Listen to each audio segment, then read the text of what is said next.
Hi, this time I would like to talk about the document vault aspect.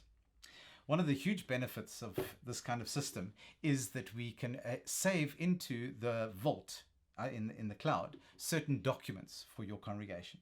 So if, for instance, you want to save baptism certificates or marriage documentation or minutes of meetings or records of certain things or your audited reports and so on in PDF format, there is a way in which you can do that. So in the system, once you're into a local congregation or at a circuit, diocese, presbytery level as well, click on the icon that says Document Vault. You can then specify the name of the document you want to save and where you want to save it. And there are various criteria around that, or levels.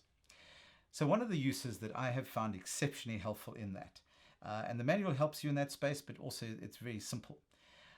You save the document as a PDF, and then you can allocate it and upload it into the system, and then it's saved in that. So here's a practical scenario. I do a number of weddings, but I may have died yesterday, or where are my records? But I'm getting phone calls from people to say, oh, Christopher, you did the wedding for me 20 years ago. I need Home Affairs haven't got the documentation. Can you please send the stuff to me? So what I've done is I save all the marriage documents that I've got, the register as well as the marriage certificate. I save that in PDF format, and I save that not only on terms of my own hard drive, but I save it within my local church into the vault, and I categorize that.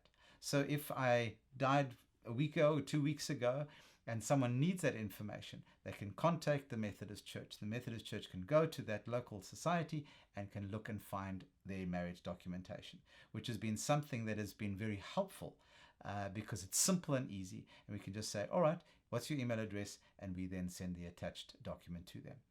And it's things like baptism certificates, marriage certificates, but confirmation certificates, those things you can save as well, because these things do get lost, and sometimes they're really helpful. It's helpful to have a place in which they are stored. So there's another use of the system, the document vault.